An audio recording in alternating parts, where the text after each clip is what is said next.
On a quiet morning at Seattle Wildlife Park, a sudden code red shattered the peace. A lion had broken free.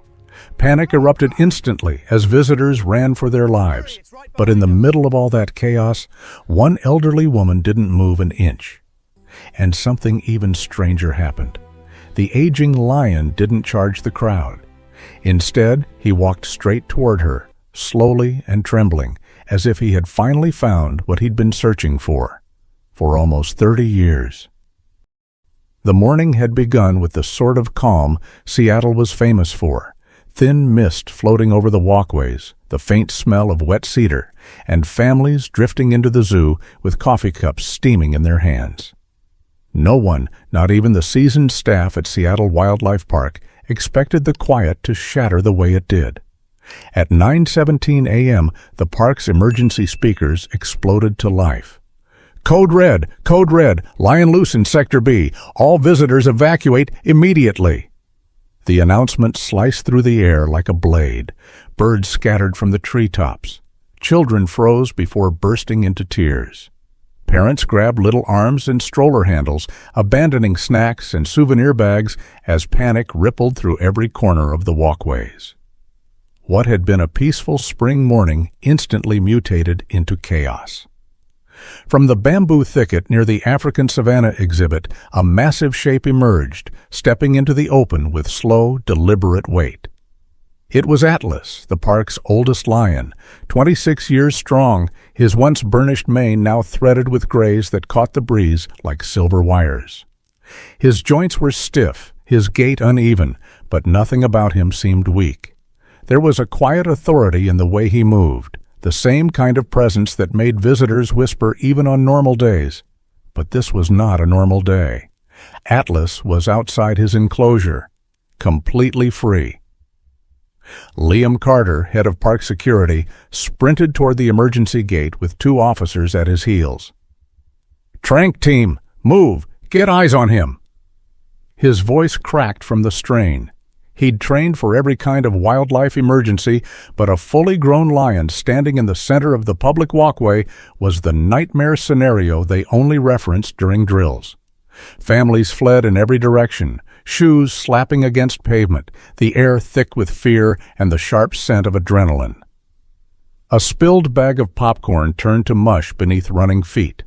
A father shielded his daughter with his body as Atlas's shadow stretched across the path. Atlas didn't roar. He didn't stalk. Instead, he lifted his head toward the wind, nostrils flaring, as if searching for something far away, something familiar. Liam raised his tranquilizer rifle. "I need a clear shot! Everyone down!" But Atlas ignored the shouting, the sirens, the clicking radios, and the shrill alarms. He locked onto a single direction, straight ahead across the main plaza, and began walking with a strange, unhurried certainty. Each step echoed like a warning drumbeat. Near the entrance gate, a young employee, Sophie Ramirez, only on her 4th day of training, stood trembling beside a group of tourists she was trying desperately to guide to safety. Her hand shook so violently she nearly dropped her walkie-talkie. "He's coming this way," she cried. "Sector B is breached. He's crossing the public corridor." "Ramirez, fall back," Liam barked. "Do not approach the animal." But even as she stumbled backward, Sophie saw something no one else was paying attention to. Atlas wasn't wandering. He wasn't confused. He wasn't acting like any escaped predator she'd ever learned about in her animal behavior training modules. He was following a scent, focused, determined, as if he knew exactly where he needed to go. Visitors continued to scatter, but one figure stood oddly still in the storm of movement. A thin, elderly woman with a wooden cane, her gray coat flapping around her ankles as people pushed past her. She didn't shrink away or stumble. She didn't even turn her head when alarms blared overhead. She simply stood there, facing the direction Atlas was coming from, her expression caught somewhere between shock and aching recognition. Sophie tried to pull her. "Ma'am, we have to get you out of here. "A lion is loose. You can't stay here." But the woman didn't budge. Her fingers tightened around the handle of her cane. Her eyes glistened, not with fear, but with something deeper, something that didn't make sense to Sophie at all. Around them, the crowd thinned, the smart and the terrified sprinting to safety. Yet this woman stayed rooted, grounded like an old cedar stump, refusing to surrender to the wind. And then it happened. Atlas lifted his head again. His eyes, clouded by age, yet still burning with memory, latched onto the woman. A sound escaped his throat, low and trembling. Not the rumble of a hunter, but something softer, fragile. It was a sound no one in the crowd could interpret. But the woman could. Her lips parted, her knees wobbled, and she whispered a name that the wind seemed to carry straight into the lion's chest. "Atlas, my boy." Liam heard it, even over the radios, even over the alarms. What did she just say? No one answered. No one could. Atlas began to walk faster, still controlled, but filled with a kind of emotional urgency that made even the most seasoned staff freeze. This wasn't just a loose lion. This was something else entirely.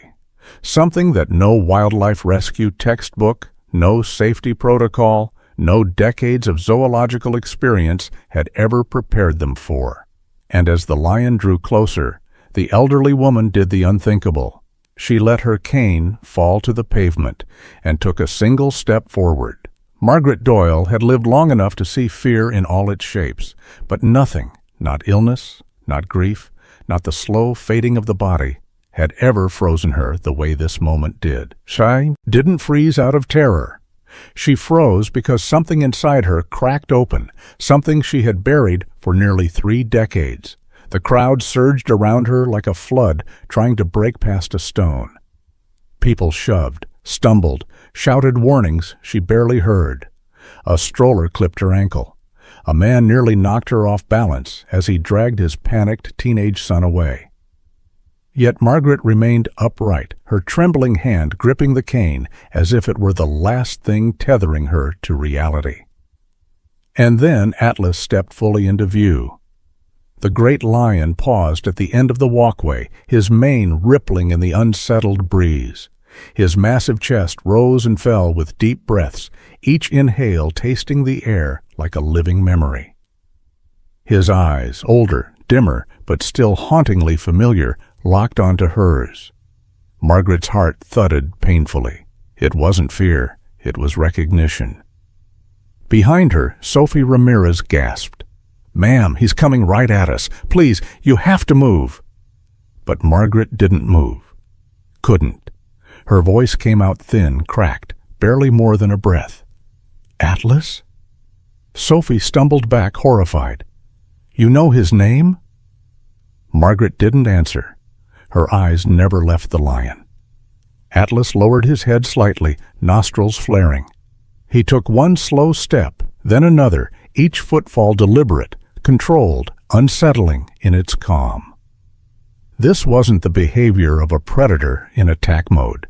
It was something gentler, something that defied every animal rescue protocol Sophie had memorized.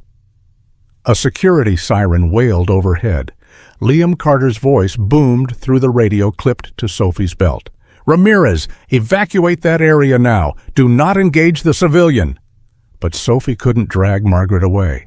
The woman had gone still in a way Sophie had only seen in people facing something deeply personal, something that tethered them to a moment far stronger than fear.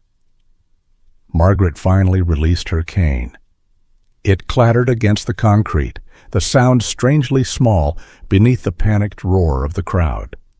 Without it, she seemed even more fragile, yet somehow steadier.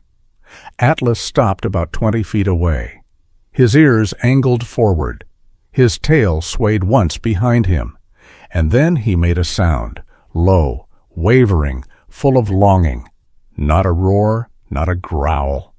Almost a call. The same call he had made as a cub seeking warmth. a sound Margaret had once heard through long winter nights in Montana. Her breath hitched. Tears pooled in the corners of her eyes. "Oh, sweetheart, you can't possibly remember." But Atlas took another step, the muscles in his shoulders bunching and relaxing with careful precision, as if he were trying not to frighten her. Which made no sense. Lions didn't adjust their approach for anyone. But this one, this broken, aging king, was doing exactly that. Sophie backed away, lifting her radio. He's not acting aggressive. I don't understand." No one understood. Not yet. But Liam appeared at the far end of the plaza, tranquilizer rifle raised, eyes sharp. The moment he saw Margaret standing exposed, directly in the lion's path, his expression shifted from tactical focus to dread. "Ma'am," he shouted, "get behind me! That is a wild animal!" Margaret gave no sign of hearing him. Her gaze stayed locked on Atlas, her lips trembling with words she couldn't force out. Atlas paused again, head tilting, not in confusion, but in recognition so stark it made Sophie press a hand to her chest. His ears flattened just slightly. His massive body softened, and the sound he made next was unmistakable, a soft chuff, a greeting lions reserve only for those they trust. Liam froze mid-stride. Why is he doing that? Sophie found her voice, small and unsteady. He knows her. Somehow, he knows her. Margaret's knees weakened, but she didn't collapse. She took a tiny step forward, her hand rising shakily, as if she were reaching across decades. Her breath wavered, a single tear rolling down her lined cheek. "You remembered me," she whispered. "My boy, you remembered." The plaza fell eerily silent. Even the alarms seemed distant, muffled beneath the weight of the moment. Visitors hiding behind benches peeked out. A child stopped crying. A woman clasped her hands to her mouth. Liam lowered his rifle an inch, confusion pulling at every muscle in his face. "This isn't normal lion behavior," he muttered. "This goes against everything we know, every piece of wildlife care training we have." But Margaret knew, deep inside, beneath years of guilt she'd carried like a second skin, she understood exactly why the old lion moved the way he did, why he ignored everyone else, why he came straight to her. It wasn't instinct, it wasn't coincidence. It was memory. A memory she had tried to run from for 29 years. As Atlas took another slow step, Margaret closed her eyes for just a moment. Her heart ached with something ancient, something she had once believed only humans could feel. An unbroken human-animal bond that time had never managed to erase. And when she opened her eyes again, Atlas was only 10 feet away. Close enough for her to see the scar on his muzzle. Close enough to feel his breath stir the air. Close enough to know the past she had buried was coming back, one deliberate step at a time. For a moment, time seemed to fold in on itself. The alarm still blared, the crowd still churned at the edges of the plaza, and Liam still held a tranquilizer rifle halfway between duty and disbelief. But none of it felt real. The only thing that felt solid, alive, present, was the old lion slowly approaching the fragile woman who refused to run. Atlas paused again, lowering his massive head until his nose nearly touched the ground. His chest expanded with a deep inhale, drawing in the scent the wind had carried to him. Faint, aged, softened by years, but unmistakably hers. The scent of the one person who had once been his entire world. Margaret felt her breath catch, her vision blurring. She clutched her trembling hands to her chest, overwhelmed by a wave of emotion she didn't yet have the strength to name. Her heart felt like it was being pulled backward through time, back to warm nights in Montana, to lullabies hummed beside a small, frightened cub, to the fragile days before life had grown complicated and cruel. Atlas stepped forward again. His tail swept low along the ground. His ears stayed forward, not pinned in aggression. His eyes, those golden, cloudy eyes, softened in a way that made Sophie Ramirez gasp. That's not hunting posture," Sophie whispered. "Why is he acting like this? This is impossible." Liam didn't answer. He couldn't. His years of training in animal behavior and wildlife emergency response gave him no explanation for what he was seeing. Lions didn't soften their bodies for anyone. Lions didn't chuff in greeting. Lions didn't walk toward danger with the gentleness of an old dog recognizing a long-lost friend. But Atlas did. Margaret finally found her voice, thin and uneven. "Sweet boy, is it really you?" Atlas responded with a soft, breathy rumble that made every hair on Sophie's arms rise. It wasn't a roar nor a growl. It was the sound a cub made when it crawled into a caretaker's lap, a sound of need, not threat. A sound born from memory, from attachment, from the kind of human-animal bond that experts often labeled wishful thinking. But no one watching this moment would dare call it that.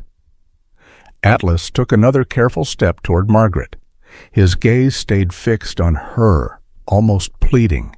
He blinked slowly, the way big cats sometimes do when signaling trust. It was a gesture so tender it made a grown man near the snack stand burst into tears. Margaret felt something inside her loosen, something tightly wound by years of guilt and sorrow. Her knees wobbled. She might have fallen if Atlas hadn't stopped again, as if sensing her weakness. He tilted his head, mirroring the same motion he used to make as a cub when he didn't understand why she was crying. Liam swallowed hard. "Ramirez, are we filming this?" Sophie nodded shakily. "Cameras all over the plaza are already recording. People are live streaming. This is going viral in seconds." Liam let out a breath he didn't realize he'd been holding.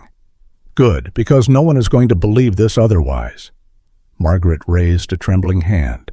"I'm sorry," she whispered. "I left you. I should have come back." Atlas emitted a deep, resonant sound, half purr, half chuff, so powerful it seemed to vibrate through the very concrete beneath them. Several onlookers clapped their hands over their mouths.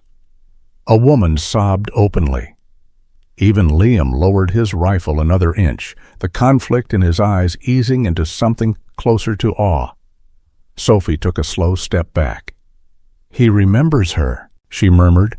"After 26 years, he remembers." Atlas moved again, closing the distance to less than 10 feet. At that range, every detail of his age was visible. The fading color in his eyes, the stiffness in his right foreleg, the scar above his brow from an old enclosure injury. He was tired. He was worn. But at that moment, he was more alive than he had been in years. Margaret tried to take another step forward, but her leg gave out. She gasped as she stumbled. Atlas reacted instantly. His body lowered, his head dipping, his posture shifting not into attack, but into concern. He pressed one massive paw gently against the pavement, inching closer with a caution that left the entire security team speechless. It was as though he were afraid of frightening her, as though he remembered she was fragile now. Sophie's voice cracked. "Liam, he's protecting her." The realization rippled through the plaza. The lion was not approaching prey. He was approaching family. The kind of family forged not by blood, but by care, warmth, and the kind of emotional healing that forms when two abandoned beings save each other at the right moment in life. For Margaret, the sight of him, older, slower, yet still undeniably her Atlas, broke the last barrier inside her. Tears streamed down her face. She reached both hands out toward him. And Atlas, the lion who had not allowed a single keeper to touch him in over a decade, took the final steps that erased 26 years of separation. He stopped just a breath away from her hands.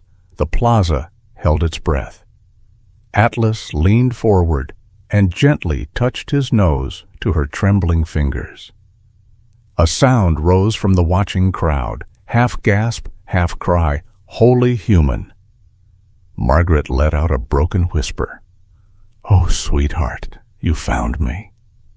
Atlas closed his eyes and breathed her in, as if confirming the impossible, as if anchoring himself to the one memory he had never allowed to fade. And for the first time in the entire frantic morning, the lion finally rested.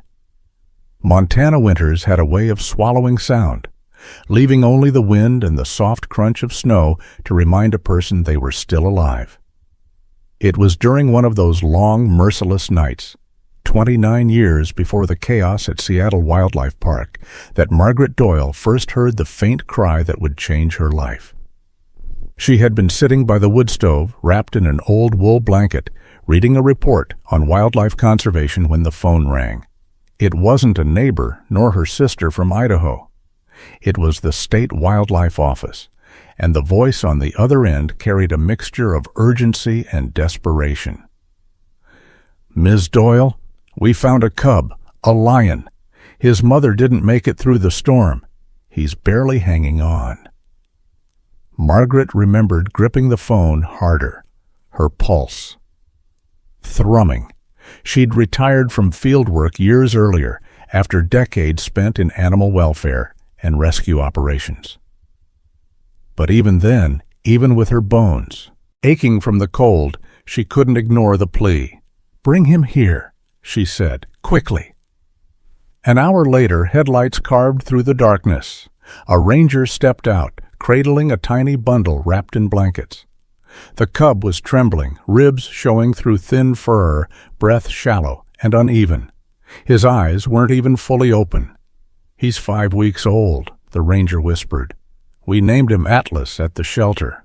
But it's up to you." Margaret lifted him gently from the man's arms. The cub let out a weak cry, a sound so small and helpless that it hit her like a blow. She pressed him close to her chest, feeling his fragile heartbeat against her own. "You're safe now," she murmured. "I've got you." That night she fed him warm formula every 2 hours, rubbing his tiny belly to help him swallow. She wrapped him in flannel towels and tucked him against her ribs so he could feel a heartbeat. By morning he had stopped shaking. By the second night he had curled against her neck and fallen asleep, making soft sounds that melted whatever walls she still had left. Atlas became her entire world faster than she expected. He followed her everywhere, stumbling behind her boots in the kitchen, pawing at her pant leg whenever she stopped moving, refusing to nap unless his little body was touching hers. His constant need for comfort reminded her painfully of the orphaned animals she'd worked with in the past. But this felt different, deeper, more personal. In the months that followed, the two became inseparable. She taught him how to walk on uneven terrain, how to grip toys with controlled strength, how to calm himself during thunderstorms.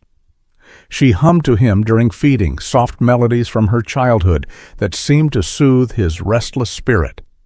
She even wrote notes in a worn journal, notes she titled Atlas's Progress, which later became a reference for students studying animal behavior and trauma recovery in young wildlife. But as spring turned into summer, Atlas grew, and grew fast. By 8 months, he was already heavy enough to knock over furniture just by brushing past it. Curious neighbors began to talk. Rumors spread. A state official visited. Concerns about public safety and proper wildlife care appeared on official letters shoved under her door. Margaret tried to fight it. She contacted every legal route she could, arguing that she had experience, training, and a home prepared for the cub. She'd spent her life in rescue story work, caring for wounded creatures others had given up on. But she wasn't young anymore, and Atlas wasn't a house pet. The law couldn't make exceptions, not even for love. When the decision finally came, Margaret sat beside Atlas in the yard, her hand resting on his warm back. Atlas, now nearly the size of a large dog, nudged his head under her arm, sensing her sadness the way only animals who truly bond with humans can. "They want to take you to Seattle," she whispered. "A sanctuary. They swear they'll take care of you." Atlas let out a confused chuff and climbed into her lap, though he was far too big for it. He pressed his forehead to her chest, the way he did whenever she cried. The truck arrived 2 days later. Rangers brought a transport crate. Atlas sensed something was wrong immediately. He clawed at the snow. He cried, a heartbreaking, baby-like sound Margaret had never heard from him before.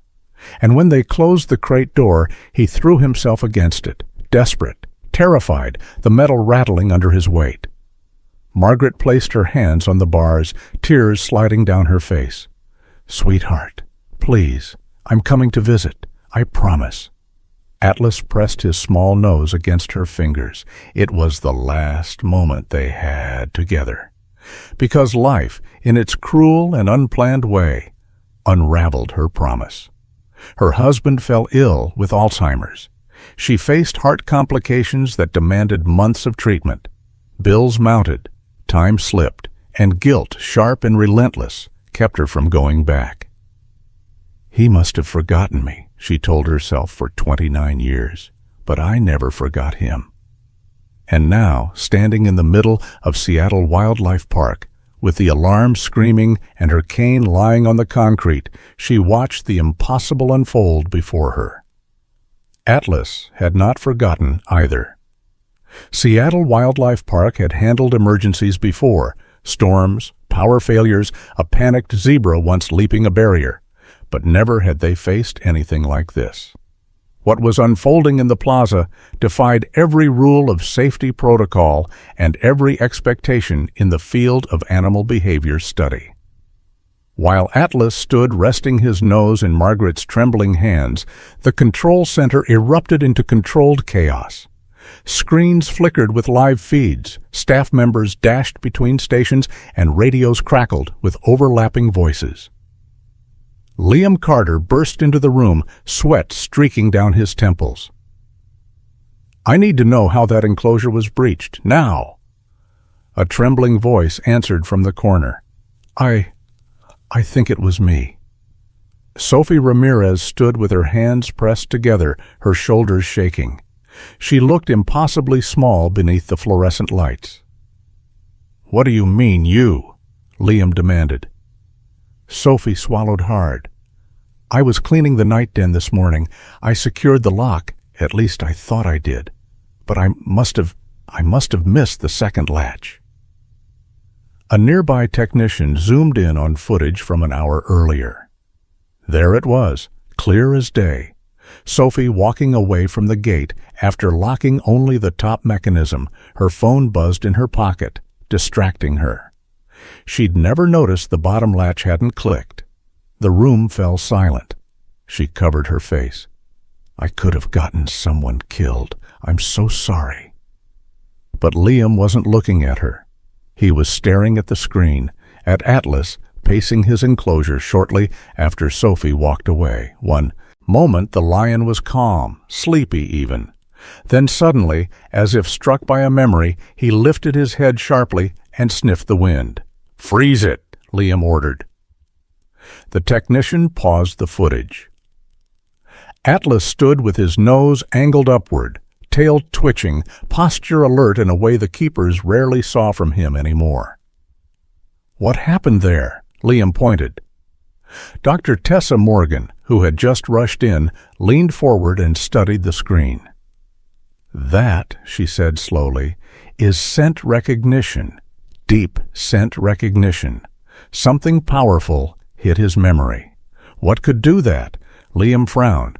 Atlas barely reacts to anything these days. Before Tessa could answer, the technician played the next few minutes of footage. Atlas began pacing. At first slow, then faster, then frantically, his head jerking toward the direction of the main entrance. He let out a strange, trembling call that none of the staff had heard before. Tessa's heart dropped. "That's a juvenile distress call. Lions don't use that past adolescence." Liam turned to her. "Explain." "It means," she said softly, "he remembered something from when he was a cub. Something tied to his earliest bonding. something emotional, something he lost. Wildlife protection guidelines were strict. No human contact with aging carnivores, no emotional imprinting between past caretakers and zoo animals. But this broke every rule. At 8:42 a.m., the same time Atlas began pacing, Margaret Doyle had entered the front gate. Liam stared at the timestamp. "You're telling me he smelled her? Through the wind? After 26 years? Tessa met his eyes. "We've seen elephants remember, some primates too. But lions? Never documented. This is rescue research history." The technician resumed the footage. Moments after Atlas's agitation peaked, Sophie's improperly latched gate rattled under the lion's weight. He pushed once, twice. On the third shove, the bottom hinge slipped just enough for him to squeeze through. But this was the part that chilled everyone. Atlas didn't bolt, didn't run wild, didn't chase anyone. He walked straight, unbroken, purposeful, right toward the exact direction Margaret had gone. It wasn't an escape, Tessa whispered. It was a search. Back in the plaza, Atlas lifted his head from Margaret's hands and looked around, bewildered, almost nervous, as if seeking confirmation she was truly real. Margaret cupped the side of his face, her thumb brushing against a scar she had never seen before, her heart swelling with a grief she had carried for years. "You poor thing," she murmured. "You must have been so lonely." Atlas closed his eyes at the sound of her voice. A rumble rolled through his chest, deep, heavy, vibrating with decades of unspoken need. It wasn't the rumble of a predator. It was the rumble of recognition. Sophie, still trembling from guilt, stepped closer to Liam. "Sir, I swear it. Wasn't intentional. I never imagined." Liam placed a hand on her shoulder, surprising her. "This wasn't your fault," he said. "Even if that door was sealed shut, he would have tried all day. He wasn't escaping from us. He was going to her." Tessa added softly, "Look at them. That lion wasn't running away. He was going home." A gust of wind swept across the plaza, carrying the faint scent of wild sage from the landscaping. Atlas's ears twitched. Margaret steadied herself against him, the way she once did when he was a fragile cub, leaning into her for warmth. And for the first time that day, the panic around them simmered down into a hush. Curiosity, wonder, disbelief mixing with something else entirely. Respect. Respect for a bond none of them understood yet. Respect for a memory no one thought a lion could keep. Respect for the reunion none of them saw coming. Atlas leaned his massive body closer, nudging his forehead gently against Margaret's chest, just like he had done 29 years ago on the snowy porch in Montana. And Margaret, breath trembling, whispered the only truth she had left. "I should have come back to you. I'm so sorry." The lion's response was soft, almost tender, a rumble that rolled through the plaza like a heartbeat returning home. For several long seconds, the world around them seemed to shrink into a single circle of stillness. Just an old woman and the lion who remembered her. The plaza, once a storm of chaos, fell into a trembling hush. Parents clung to their children. Guards who had braced for the worst now stood frozen. Even the wind seemed to pause, as if unwilling to disturb the fragile moment unfolding. Atlas pressed his forehead gently against Margaret's chest, nudging her with a tenderness that belonged to another lifetime. The touch was slow, deliberate, careful in the way only an animal carrying deep memory and emotional connection could express. A lion capable of this kind of awareness was something experts in animal cognition had long debated, but here it was, unfolding in the open. Margaret steadied herself with both hands buried in his coarse mane. Her breath came out in unsteady shivers. "My boy, look at you," she whispered. "You grew so much. I missed all of it." Atlas rumbled, a low, resonant sound that vibrated through her palms. The sound was unmistakably affectionate, something closer to comfort than dominance, the kind of noise a creature makes when it wants to reassure the one it loves. A small gasp came from behind the benches. It was the little girl, Emily, the one who had been separated from her mother during the rush. She peeked out with tear-streaked cheeks, staring at the enormous Lynn leaning against the elderly woman's frail shoulders. Sophie rushed to her side. "Emily, stay close to me, sweetie. We're safe back here." But Emily shook her head slowly, voice barely above a whisper. "He's not scary, he's sad." Her words drifted across the plaza like a thread of truth too pure to argue with. Several adults lowered their phones. Some wiped their eyes. Even Liam, battle-trained, stern, unyielding, felt something shift inside his chest. Atlas lifted his head, glancing briefly at the onlookers. But his eyes returned instantly to Margaret, unwilling to break that invisible tether connecting them.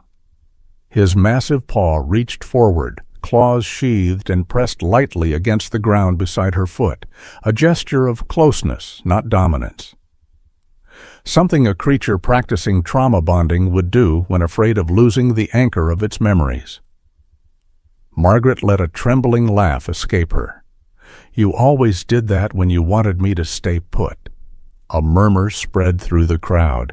"This is unreal." He knows her. "I've never seen anything like this." Dr. Tessa Morgan finally stepped forward from the security perimeter, hands raised to show she held no weapons.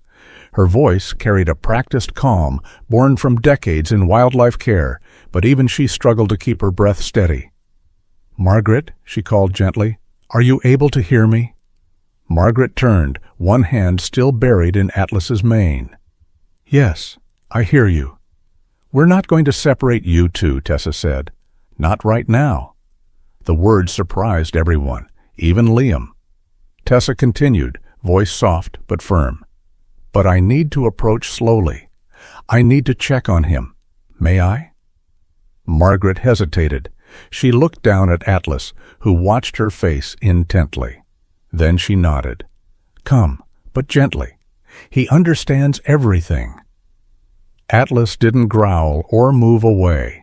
He simply shifted enough to keep his body between Margaret and Tessa, protective but not threatening.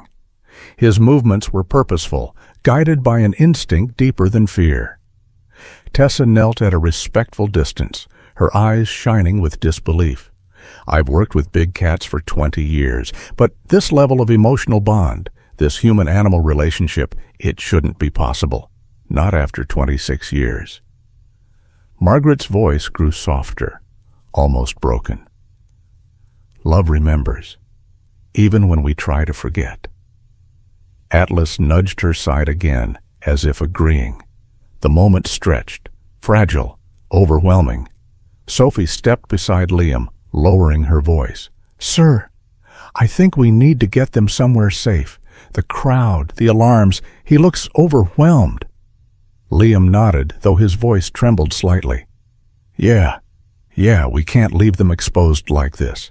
Tessa stood carefully. "Margaret, would you come with us? Slowly. We'll escort you both to the vet center. He can stay with you, I promise." Margaret's breath caught. "I don't want him scared." "He won't be," Tessa said softly. "He has you." Margaret placed a hand over her heart, emotions tugging at her chest with painful insistence. "All right." She took a step. Atlas immediately rose to stand beside her, adjusting his pace to match her frail one. The sight alone sent fresh waves of disbelief through the plaza. A 400-pound lion, moving with the gentleness of a caretaker, walking alongside an elderly woman. It felt like a scene the world wasn't meant to witness, a story too miraculous to belong to ordinary life. Emily watched with wide, awestruck eyes. She tugged Sophie's sleeve. "He's protecting her," the girl whispered, "like she's his mom." Sophie swallowed hard, unable to speak. As Margaret and Atlas began their slow walk toward the vet center, the crowd parted instinctively, not out of fear, but reverence. A strange, quiet awe settled over everyone, a sense that they were witnessing something historic, something that would one day appear in textbooks on animal cognition and emotional healing. Margaret leaned slightly into Atlas for support. Atlas matched the pressure gently, and together they moved forward, the old woman who never ran, and the lion who had spent 26 years trying to find his way back to her. The walk to the veterinary center was slow and uneven, but Atlas never drifted from Margaret's side. Every time her knee faltered or her breath hitched, he adjusted his pace, leaning just enough for her to steady herself. No keeper, no trainer, no expert in animal wellness could have taught a lion to do that. It came from somewhere older than instinct, somewhere deep in memory. When they reached the entrance, staff members cleared a path, some stepping aside with hands pressed to their mouths, others wiping tears they didn't bother hiding. The sight of an elderly woman leaning on a lion for strength wasn't just unusual, it was something holy. Inside, the veterinary center felt calmer, quieter. The fluorescent lights hummed softly. Medical charts hung neatly along the wall. For a creature like Atlas, this room had always been a place of fear, shots, exams, unfamiliar hands. But today he entered willingly, as long as Margaret stayed close enough to touch. Dr. Tessa Morgan motioned for the security team to give them space. Then she turned to Margaret, her voice gentle. "We need to check on him," she said. "He's moving stiffly. I'm worried about his joints and his kidneys." Margaret nodded, stroking Atlas's mane. "Do what you need to. I don't want him in pain." Atlas lowered himself to the padded floor, letting out a groan that vibrated through the room. Margaret knelt beside him, despite Sophie's attempt to offer a chair. "I'll sit on the floor," Margaret insisted. "He likes me close." Emily slipped in behind Sophie, wide-eyed but calm. She whispered, "Is he sick?" Dr. Tessa hesitated, then answered in a soft tone, careful not to alarm the child. "Yes, sweetheart. He's very old. Lions don't usually live this long. We're doing our best to understand what he needs." As Tessa began her exam, Atlas pressed his head into Margaret's lap. The room fell silent except for the sounds of medical tools and the soft hum of oxygen machines nearby. A moment later, Tessa's expression changed, sad, resigned, the face of a doctor delivering a truth she wished she didn't have to carry. She sat down beside Margaret. "His kidneys are failing," she said quietly. "He's in advanced renal decline. He probably has months, maybe less." Margaret didn't flinch. Her wrinkles deepened, but her voice was steady. "I figured as much. He sounded tired when he walked." Tessa looked at her, surprised. "You heard that?" "A mother hears things," Margaret replied simply. "Even after 29 years." Liam stepped forward, arms crossed tight. "There's something else you need to know, ma'am, about the decision the board wants to make." Margaret looked up, bracing herself. "They want to move him back to a reinforced enclosure. Immediately. No contact. No exceptions." At that, Atlas lifted his head as if he understood. A low growl rumbled deep in his chest, not angry, but fearful. Margaret laid a hand on him, soothing. "I won't leave him," she said. "It's not about leaving him," Liam explained. "It's liability. A lion in physical contact with a civilian, especially someone elderly. The zoo's insurance." Margaret cut him off with a small shake of her head. "Son, I'm dying." The room froze. Sophie's breath caught. Emily's small hand gripped Sophie's pant leg. Tessa lowered the clipboard slowly. Margaret continued, voice calm, as if she were discussing the weather. "My doctor says I have heart failure, end-of-life care. They gave me 3 months, maybe less. I came to the zoo today because I thought maybe I'd feel brave enough to see his exhibit. I didn't think he would know me." Atlas nuzzled her cheek, his breath warm and slow. Margaret stroked his mane tenderly. "I'm tired. I don't want to spend whatever time I have left alone, not if he still wants me." The truth hung in the air, heavy and heartbreaking. The old woman and the old lion were both nearing the end of their journeys. Tessa knelt beside them, tears forming at the corners of her eyes. "Margaret, I'm so sorry. If I had known—" "It doesn't matter," Margaret whispered kindly. "Today matters." Liam rubbed a hand over his face. "The board will never approve this. Not ongoing contact, not prolonged exposure. It violates every wildlife care regulation we have." Tessa looked at Atlas, then at Margaret, then at the trembling little girl hiding behind Sophie. She squared her shoulders with quiet resolve. "Then we'll override it." Liam stared. "You're serious?" "As a heart attack," Tessa replied. "He's dying, she's dying, and neither of them should do it alone."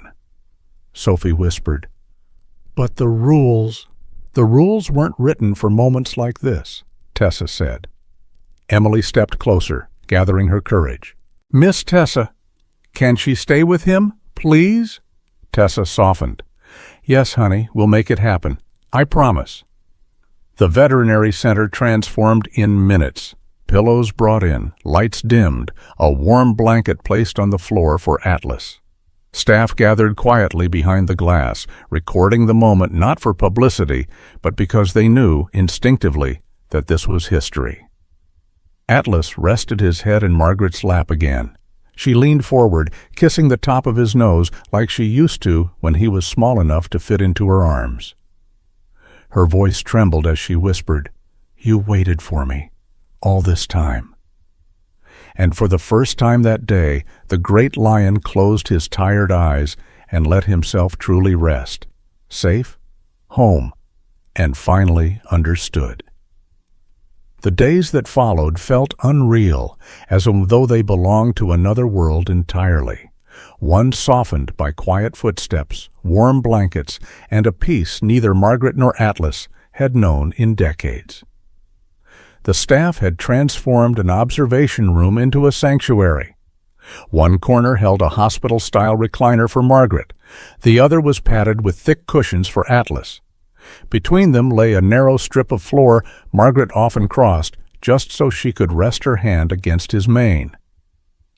Each morning, a volunteer from the hospice care team helped Margaret settle into the recliner.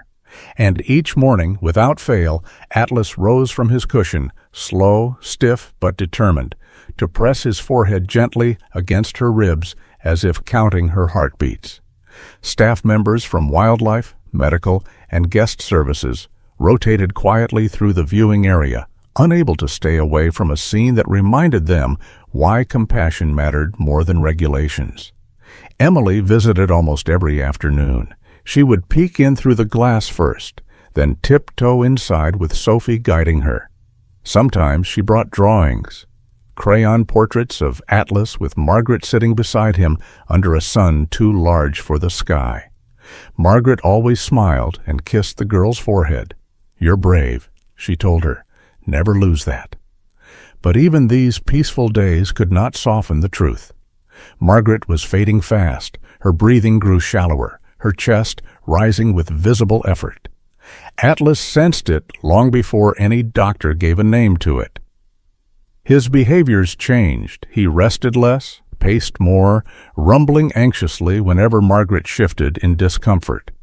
Tessa documented everything, whispering to herself about emotional health in aging wildlife, but even she had to set her clipboard down more often than not, eyes shimmering with tears.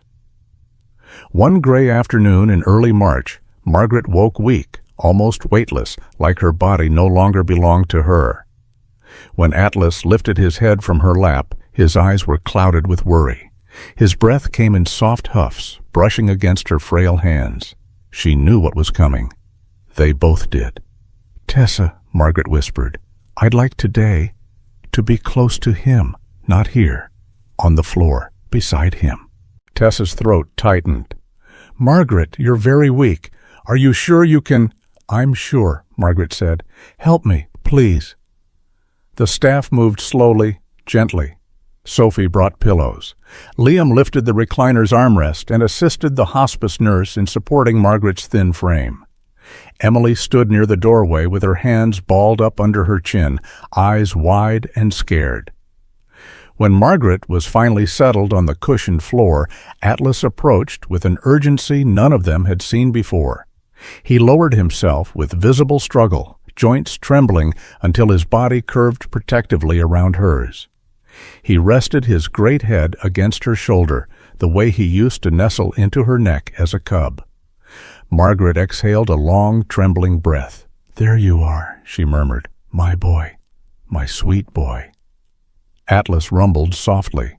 His eyes never left her face. The room quieted. Even the machines in the hall seemed to hum more softly. Tessa looked on from the doorway, her hand pressed to her lips.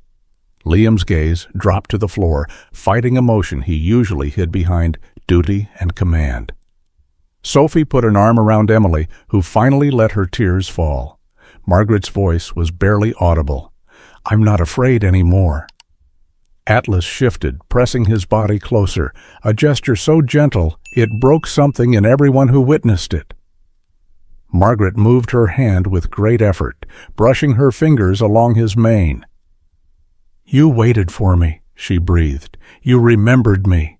Thank you for giving me a place to land." Her eyelids fluttered. Atlas lifted his head, sensing the change. His breath hitched. He nudged her cheek, once, twice, soft as a falling leaf. "Goodbye, sweetheart," she whispered. Those were her last words. Her chest rose once more, then stilled. A silence deeper than grief filled the room. Atlas remained motionless for several agonizing seconds.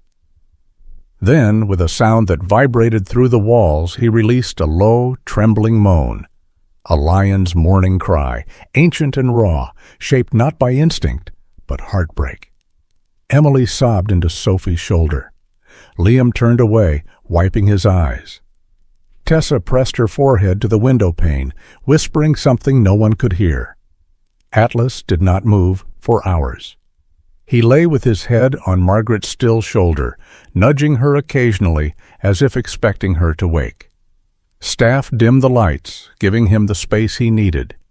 Even the hospice team stepped back, honoring a boundary older than any human rule. When Atlas finally stood just before sunrise, his legs shook beneath him. He looked at Margaret one last time, touched his nose to her gray hair, and walked on unsteady paws back to his cushion. He didn't roar. He didn't growl. He simply lay down with a long, exhausted sigh. 7 weeks later, he passed in his sleep.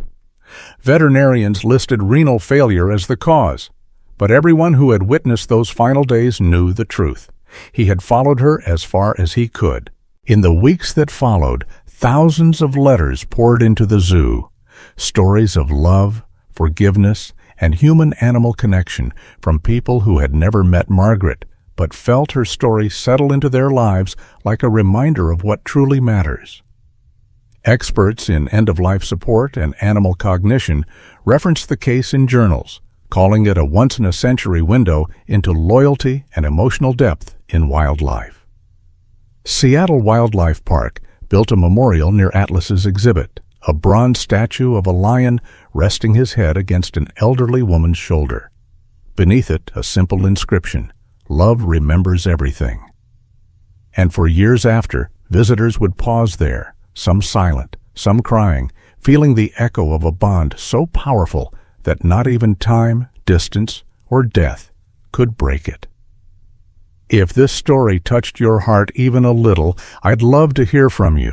Just drop a simple 1 in the comments so that I know you're here.